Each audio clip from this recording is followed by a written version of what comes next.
محرم میں شادی کرنا ہمارے معاشرے میں اچھا نہیں سمجھا جاتا، آپ کی کیا رائے ہے؟ یہ روایت توڑنا زیادہ ثواب کا کام ہے یا محرم میں شادی نہ کرنا ہی بہتر ہے؟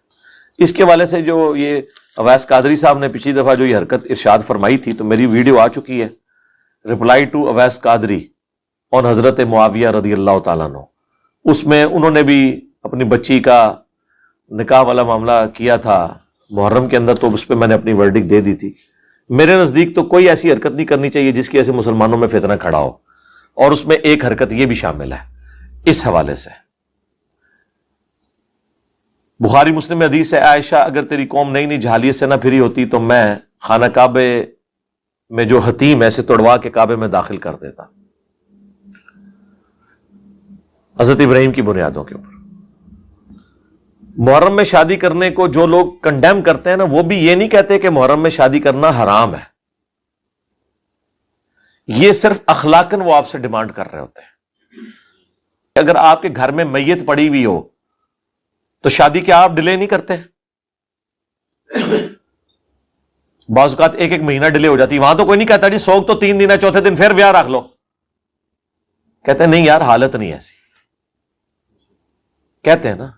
تو اس دن مسلمانوں کے اس 10 محرم کے دن یا محرم کے پہلے 10 دنوں میں مسلمانوں پہ ایک افتاد ٹوٹی ہوئی ہے کربلا کی شکل میں، جس کی تکلیف آج تک ہم فرقہ واریت کی شکل میں کاٹ رہے ہیں.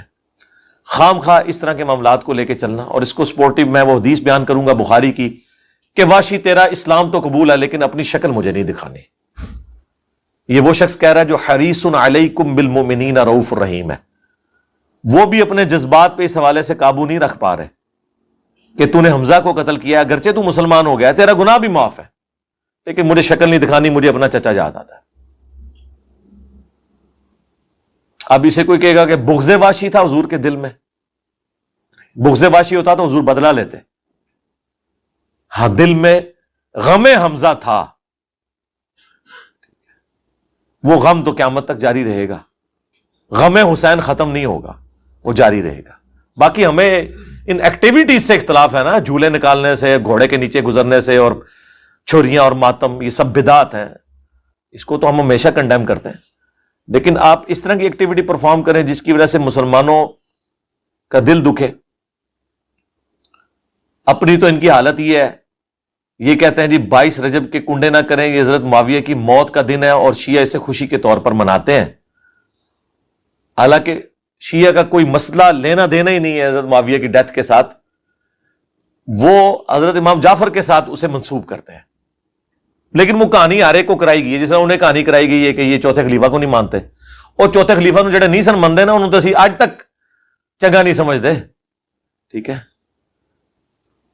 ہمارے امام نے شعر کہہ دیا، ان کان رفضا حب آل محمد فلیشہد الثقلان انی رافضی. اگر اہل البیت کی محبت کا نام رافضی ہونا ہے تو جنوں انس گواہ ہو جاؤ ہم رافضی ہیں.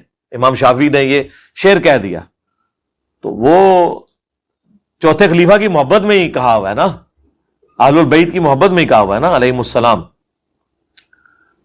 تو پھر میں یہاں پہ پھکی دیتا ہوں کہ جو لوگ اتنے سینسٹیو ہیں امیر شام کے معاملے میں، ٹھیک ہے، تو یہ بھی پھر اس طرح کیا کریں نا کہ جب امیر شام کی وہ ڈیتھ کا موقع آتا ہے تو یہ سنیوں کو کہا کریں کہ اس دن خوب شادیاں کیا کرو، حضرت معاویہ کے مرنے کے اوپر خوشیاں خوب منایا کرو کہ وہ اللہ کی جنتوں میں پہنچ گئے ہیں.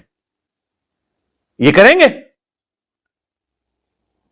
تو آپ 10 محرم کے اوپر لوگوں کو شادیوں کی ترغیب کیوں دلا رہے ہوتے ہیں؟ آپ کے لیے وہ سینسٹیو ایریا بن جائے گا، ہم کہتے ہیں وہ بھی نہیں ہونا چاہیے، ہمارے لیے یہ سینسٹیو ایریا بن جائے گا.